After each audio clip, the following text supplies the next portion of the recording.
रोक रहा था, फिर मैंने कहा अच्छा चल, जो होगा अच्छा होगा।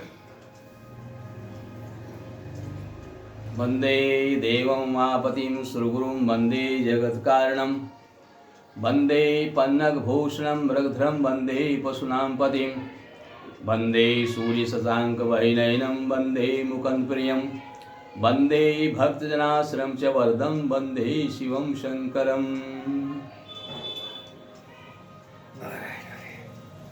आज ब्रह्मचारिणी और चंद्रघंटा, प्रथमम शैलपुत्री द्वितीयम ब्रह्मचारिणी तृतीयम चंद्रघंटेति।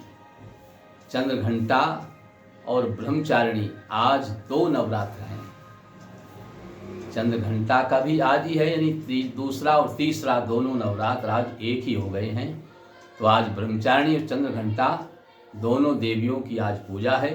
इनकी पूजा अर्चना करने से सब प्रकार के संसार के सुख प्राप्त होते हैं।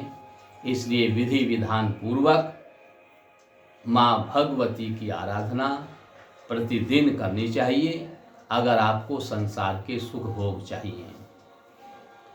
उसके बाद में ही सूत जी महाराज नैमिषारण्य तीर्थ में ऊंचे आसन पर बैठे हुए हैं। 88,000 ऋषियों ने उनका पाद्य अर्घ्य से पूजन किया और पूजन करके सभी ऋषियों ने चरणों में निवेदन किया, सूत जी महाराज आप सभी विषयों में पारंगत हैं। हम जानना चाहते हैं कि संसार के लोग किस प्रकार से सुखी रह सकते हैं। हम पृथ्वी के चारों कोनों में गए, पूरी पृथ्वी का भ्रमण कर डाला, लेकिन जहाँ भी हम गए हमने लोगों को दुखी पाया। कोई संतान से दुखी है, कोई धन के बिना दुखी है, कोई घर के बिना दुखी है, कोई पड़ोसी से दुखी है, कोई रिश्तेदारों से दुखी है, कोई स्वयं से दुखी है। यानी किसी न किसी प्रकार से सभी लोगों को हमने पीड़ाग्रस्त देखा है। तो लोगों की जो पीड़ाग्रस्त हमने देखा, हम संत हैं, संतों का हृदय बड़ा निर्मल होता है। जैसे मक्खन को जरा सी गर्मी मिलती है और वह पानी पानी हो जाता है, अपनी अवस्था को छोड़ देता है, ऐसे हम संतों का भी हृदय है। दूसरों को पीड़ित देख करके हमारा हृदय उछल आता है, हमारा हृदय दुखी होने लगता है, हमारे हृदय में पीड़ा होने लगती है। गुरुदेव, हम दूसरों की पीड़ा को सहन नहीं कर सकते। संत अपनी पीड़ा को तो सहन करना जानता है, लेकिन दूसरों की पीड़ा सहन करना नहीं जानता। इसलिए गुरुदेव, हम आपसे यही जानना चाहते हैं कि संसार के लोग सुखी कैसे हों, उनको व्यापार भी बढ़िया चले, धन से उनके पास धन हो, धन में भी बड़ा सुख है। पूरा सुख तो नहीं है, पूरा सुख तो परमात्मा की शरण में जाने पर है, लेकिन फिर भी धन से भी बहुत सुख मिलता है। संसार में व्यापार में किस प्रकार से वृद्धि हो, किस प्रकार से धन धान्य से पूर्ण हो, ऐसा कौन सा देवता है जो सब प्रकार से सुख शांति प्रदान कर सके, जो धन भी दे सके, यानी हमारा व्यापार भी बढ़ा सके, हमारी नौकरी में तरक्की भी कर सके, और ऐसा देवता जो हमारे संतान का सुख भी दे सके। संतान नहीं हुई तो दुखी है, संतान हो गई तो दुखी है। अब भी मनुष्य बेचारा क्या करे। संतान नहीं हुई, बड़े बड़े देवी देवताओं के पास जाता है, प्रार्थना करता है, दान पुण्य करता है, संतान हो जाए। और जब संतान हो जाती है, वो संतान उसको पालन पोषण करने में सारा जीवन बिताता है। उसके बाद वो संतान जब बड़ी हो जाती है, वो माता पिता को बड़े दुख देती है। तो ये क्या करे ये मनुष्य, इसको ऐसा कोई सा उपाय, किस देवता की पूजा करे जो इसको जीवन में सब प्रकार के सुख प्राप्त होकर के ये सुख पूर्वक अपना जीवन व्यतीत कर सके। ऐसा कौन सा देवता है। हे सूत जी महाराज, आपको तो सब कुछ ज्ञान है, हम आपसे यही जानना चाहते हैं। इस प्रकार से ऋषियों के पूछने पर सूत जी महाराज बड़े प्रसन्न हुए और कहा, ऋषियों, आज आपने बड़ा सुंदर प्रश्न किया है। और ये प्रश्न संसार के कल्याण के लिए आपने पूछा है, संसार के लोगों के दुख निवारण के लिए आपने सवाल पूछा है। आप ध्यान मग्न होकर के सुनिए, हम आपको ऐसा उपाय बताएंगे जिस उपाय के करने से संसार में सब प्रकार की पीड़ा समाप्त हो जाए। कोई दुखी नहीं रहेगा, न धन से दुखी रहेगा, न संतान की ओर से दुखी रहेगा, न व्यापार से दुखी रहेगा, और न ही संसार में शरीर रोग से पीड़ित रहेगा। उसके शरीर के भी सभी रोग शांत हो जाएंगे। इसलिए आप ध्यान मग्न होकर के सुनिए। सूत जी महाराज कहते हैं, ऋषियों, आशीषाहार कृते देवोग प्रणतांकये पीनाकंकित हस्ताये हर्यायस्तु नमस्कृति। यानी जो भुजंग भूषण धारण करते हैं, देवता जिनके चरणों में विनती करते रहते हैं, उन पिनाक पाणी हर को मेरा नमस्कार है। शैवागम के अनुसार भगवान रुद्र के 8वें स्वरूप को हर कहा गया है। हर जो नाम है ये भगवान रुद्र का 8वां स्वरूप है। इस 8वें स्वरूप का ध्यान करने से, इस 8वें स्वरूप की आराधना करने से मनुष्य अपने जीवन में शरीर से भी सुखी रह सकता है, धन की ओर से भी सुखी रहता है, संतान की ओर से सुखी रहता है, और उसके व्यापार आदि में स्वतः वृद्धि होने लगती है। इसलिए भगवान हर की आराधना करनी चाहिए। और शैवागम में भगवान हर को सर्प भूषण कहा गया है। इसका अभिप्राय यह है कि मंगल और अमंगल सब कुछ ईश्वर के शरीर में है। दूसरा अभिप्राय यह है कि संहार कारक रुद्र में संहार सामग्री रहनी ही चाहिए। समय पर सृष्टि का सर्जन और समय पर सृष्टि का पालन, यानी दोनों कार्य भगवान रुद्र करते हैं। ये दोनों जो है भगवान रुद्र के ही कार्य हैं। सर्प से बढ़कर तमोगुणी कौन हो सकता है? अर्थात कोई नहीं, क्योंकि जो अपने बच्चों को भी खा जाने की वृत्ति है जिसमें, यानी सर्प जाति अपने बच्चों को भी खा जाती है, इसलिए भगवान हर अपने गले में सर्पों की माला धारण करते हैं। काल को अपने भूषण रूप में धारण करने के बाद भी भगवान हर कालातीत हैं। भगवान हर अपने शरण में रहने वाले भक्तों को आदि भौतिक, आध्यात्मिक, आधि दैविक तीनों प्रकार के तापों से मुक्त कर देते हैं। इसलिए भगवान रुद्र का नाम हर रखा गया है। जो तीनों प्रकार के तापों का हरण कर लेते हैं उन्हें उन रुद्र को हर कहते हैं। उनको हर नाम दिया है और भी सार्थक भी है। उनका पिनाक अपने भक्तों को अभय करने के लिए सदैव तत्पर रहता है। जब भगवान शंकर के पुत्र स्कंद ने तारकासुर को मार डाला, स्कंद यानी खड़ानन 6 मुख हैं जिनके, उन्हें खड़ानन कहते हैं, जिन्हें का नाम कार्तिक भी है। उन्होंने जब तारकासुर को मार डाला तो तारकासुर के 3 बेटा हैं। एक बेटा है तारकाक्ष, दूसरे बेटे का नाम है कमलाक्ष और तीसरे बेटे का नाम है विद्युतमाली। जब तारकासुर का वध कार्तिक ने यानी स्कंद ने कर दिया तो इसके तीनों पुत्रों को बड़ा दुख हुआ।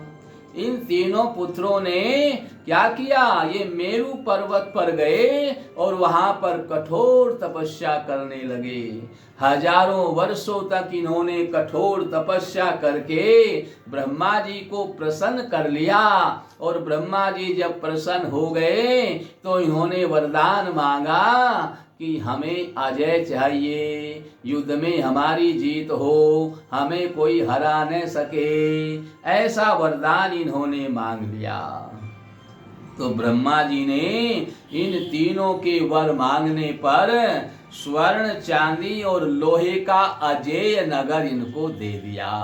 इन्होंने तारकाक के लिए स्वर्णमय नगर बनाया और इन्होंने कमलाक्ष के लिए रजतमय यानी चांदी का नगर बनाया और विद्युतमाली के लिए लोहे का नगर इन्होंने बना दिया। 3 प्रकार के उत्तम दुर्ग तैयार कर दिए। इन पुरों का भगवान हर के अतिरिक्त कोई भेदन नहीं कर सकता था। ब्रह्मा के वरदान एवं शिव भक्ति के प्रभाव से तीनों असुर अजय होकर के देवताओं के लिए संतापकारी हो गए। इन्होंने स्वर्ग पर अपना आधिपत्य जमा लिया, देवताओं को स्वर्ग से बाहर निकाल दिया और देवताओं को पीड़ा देने लगे। और देवता जो इंद्र आदि देवता हैं सभी इनसे भयभीत होकर के इधर उधर भटकने लगे। तारक पुत्रों के प्रभाव से जब सभी देवता पीड़ित होकर के सब ब्रह्मा जी की शरण में गए। ब्रह्मा जी त्राहि माम हमारी रक्षा कीजिए। जब ब्रह्मा जी के पास में गए तो ब्रह्मा जी ने कहा कि भगवान शंकर हमारी रक्षा कर सकते हैं। तो ब्रह्मा जी इन देवताओं को साथ में लेकर के भगवान शंकर जो रुद्र रूप हर के नाम से प्रसिद्ध थे उनके पास में गए। जाकर के देवताओं सहित ब्रह्मा जी ने अनेक स्तोत्रों के द्वारा भगवान हर की आराधना की। भगवान हर प्रसन्न हुए तो तीनों देवताओं सहित ब्रह्मा जी ने भगवान हर से कहा कि तीनों दैत्य हमारी जो है हमें बड़ा पश्चाताप दे रहे हैं। हमें तीनों दैत्यों ने देवताओं को परास्त कर दिया है। तारकाक्ष, कमलाक्ष और विद्युतमाली जो तारकासुर के तीनों पुत्र हैं उन्होंने स्वर्ग पर अपना आधिपत्य जमा लिया है और देवताओं को बड़ी पीड़ा दे रहे हैं। भगवान हर को उन्होंने बार बार विनती की। उन्होंने संपूर्ण स्थानों को भी नष्ट भ्रष्ट कर दिया है, ऐसा देवताओं ने भगवान हर को बताया और कहा कि जब तक ये संपूर्ण सृष्टि का विनाश नहीं कर देते, हे हर आप इनको नष्ट कर डालिए, इनको नष्ट करने का कोई उपाय करिए। इस प्रकार से ब्रह्मा जी और देवताओं की स्तुति करने पर भगवान हर ने कहा, देवताओं मैं तुम्हारे कष्टों से परिचित हूँ। मुझे भी पता है कि आप बड़े पीड़ित हो रहे हैं, फिर भी मैं तारक पुत्रों का वध नहीं कर सकता क्योंकि वे मेरे भक्त हैं, शिव जी की विशेष पूजा करते हैं और जो भगवान शिव की हर की आराधना करता है उसको मैं भी नहीं मार सकता। मैं कैसे मार सकता हूँ? और जो भगवान शिव की आराधना करता है उसके न शरीर में कोई रोग होता है, न उसके यहाँ धन धान्य की कमी होती है, न उसके व्यापार में कभी हानि होती है और न उसकी संतान कभी दुख देने वाली होती है। संतान का भी कोई दुख उसको नहीं रहता जो भगवान हर की पूजा करता है। ऐसा भगवान शिव ने ब्रह्मा जी और देवताओं से कहा। देवताओं ने हाथ जोड़ करके फिर विनती की कि फिर क्या उपाय किया जाए, हमारी रक्षा कैसे होगी। तब भगवान हर ने बताया कि आप विष्णु भगवान के पास में जाइए और वो अपनी कोई माया फैला करके इन दैत्यों को मेरी पूजा से भ्रष्ट कर दे, इनको मेरे प्रति श्रद्धा ही न रहे, ये मेरी पूजा अर्चना करना बंद कर दें, मेरी आराधना करना बंद कर दें, तब मैं इनको सब प्रकार से नष्ट कर डालूंगा। इस प्रकार से हर की बात सुन करके देवता और ब्रह्मा जी विष्णु भगवान के पास में गए। विष्णु भगवान ने अपनी माया से इनको मोहित किया, इनके अंदर नास्तिक भाव आ गया, इन्होंने भगवान शिव की आराधना करना बंद कर दिया। तब भगवान शिव ने इन दैत्यों का वध किया। जब वे दैत्य भगवान शिव ने ही बताया था कि धर्म से विमुख हो जाएंगे तभी मैं इनको मारूंगा और आप लोगों को असुरों के अत्याचार से मुक्त कर दूंगा। 8वें हर रुद्र की आदि भौतिक मूर्ति काठमांडू में नेपाल में यानी पशुपति के नाम से विख्यात है और इसे यजमान मूर्ति भी कहते हैं। जो 8वें रुद्र हैं इनका नाम हर है और ये काठमांडू में नेपाल में विराजमान हैं। उसके बाद में सूत जी महाराज बताते हैं कि हे ऋषियों, मैं आपको भगवान शिव के भिक्षु वर्य अवतार को भी सुनाऊंगा। भगवान शिव ने भिक्षु का अवतार भी लिया है। लोगों को सुख देने के लिए, संसार के लोगों का कल्याण करने के लिए इन्होंने भिक्षु का अवतार भी धारण किया है। भगवान सबको सुख देने के लिए भिक्षु का अवतार भी धारण कर लेते हैं। ऐसे भगवान हर का प्रभाव है। विदर्भ देश में एक सत्यरथ नाम के प्रसिद्ध राजा हुए हैं। ये बहुत ही धर्म पूर्वक प्रजा का पालन करते थे और उनका बहुत समय बीत गया था। लंबे समय तक धर्म पूर्वक प्रजा का पालन करते हुए ये सुख पूर्वक राज्य कर रहे थे। ये सत्यरथ नाम के राजा बड़े ही धार्मिक थे। एक दिन सालव देश के राजा ने इनकी राजधानी पर आक्रमण कर दिया। शत्रुओं के साथ युद्ध करते हुए राजा सत्यरथ की सारी सेना नष्ट हो गई और दैव योग से राजा भी शत्रुओं के द्वारा मारे गए और सत्यरथ की जो महारानी थी वो किसी प्रकार शत्रुओं से बच करके और नगर से बाहर निकल गई। उस समय वो गर्भवती थी। शोकाकुल रानी भगवान शंकर का चिंतन करती हुई पूरब दिशा की ओर बढ़ती चली गई, क्योंकि ऐसे संकट में भगवान हर के अलावा, भगवान शिव के अलावा उनकी कोई रक्षा नहीं कर सकता। इसलिए रानी ने भगवान हर का चिंतन किया, भगवान शिव की अर्चना पूजा करी और रात भर चल करके प्रातः काल वह एक सरोवर के तट पर पहुंच गई। बेचारी गर्भवती थी, रात भर ज्यादा चली थी, तो भाग्यवश रानी ने सरोवर के किनारे शुभ मुहूर्त में क्या किया, एक सुंदर बालक को जन्म दिया।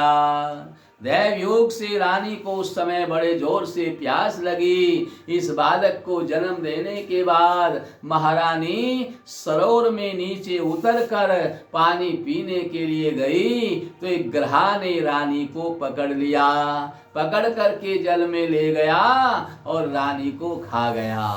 रानी समाप्त हो गई। अब ये बालक माता और पिता दोनों से विहीन हो गया।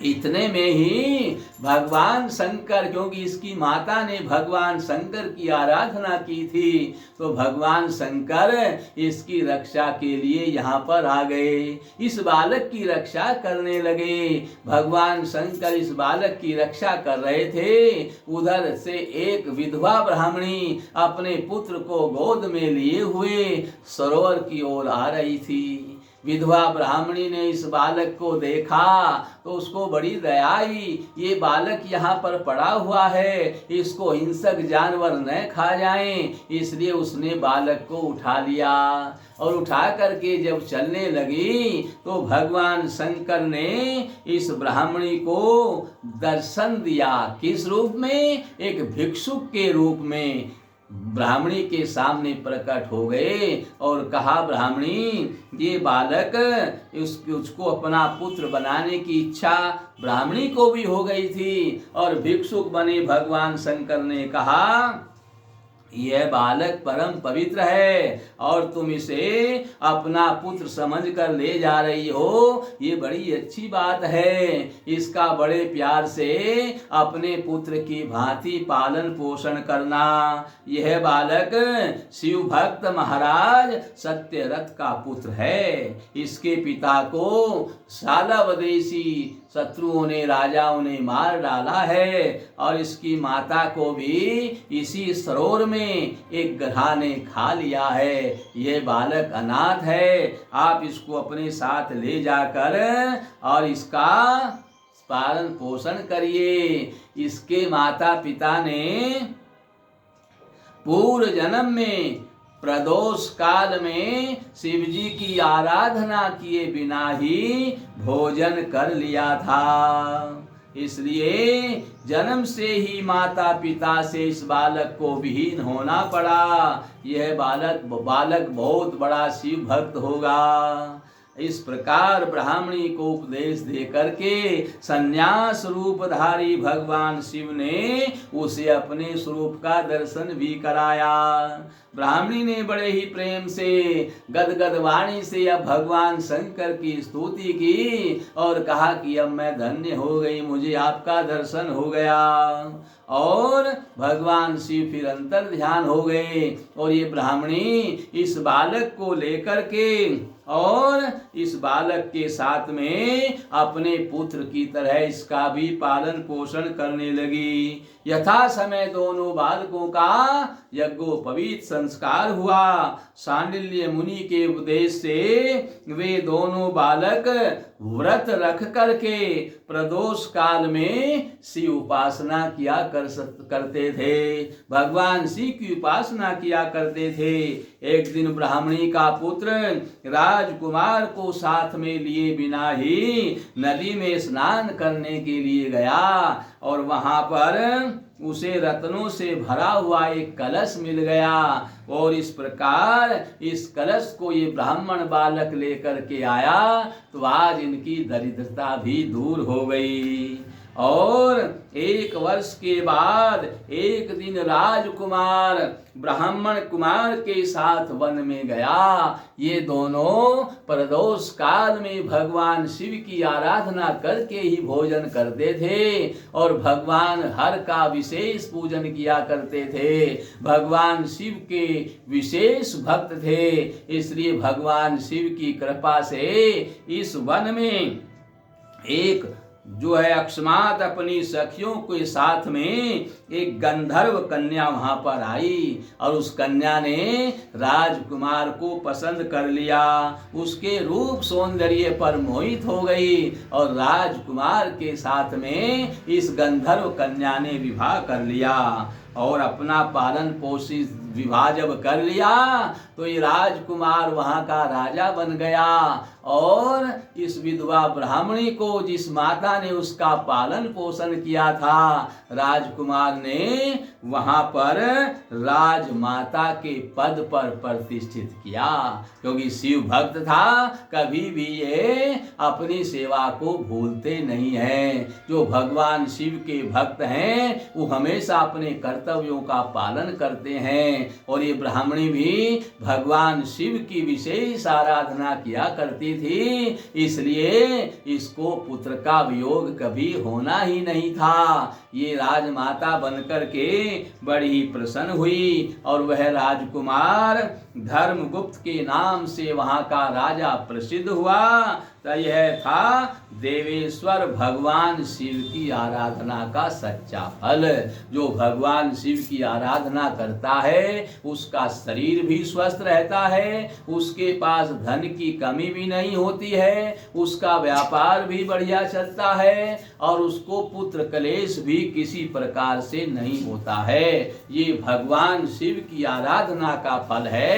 अतः सूत जी महाराज कहते हैं, ऋषियों भगवान शिव की आराधना करके संपूर्ण प्रकार के सुख प्रदान करने चाहिए, क्योंकि भगवान शंकर के अलावा सभी प्रकार के सुख और किसी की पूजा करने से नहीं मिलते हैं। इसलिए हमेशा भगवान शिव की आराधना करनी चाहिए। बोल शंकर भगवान की।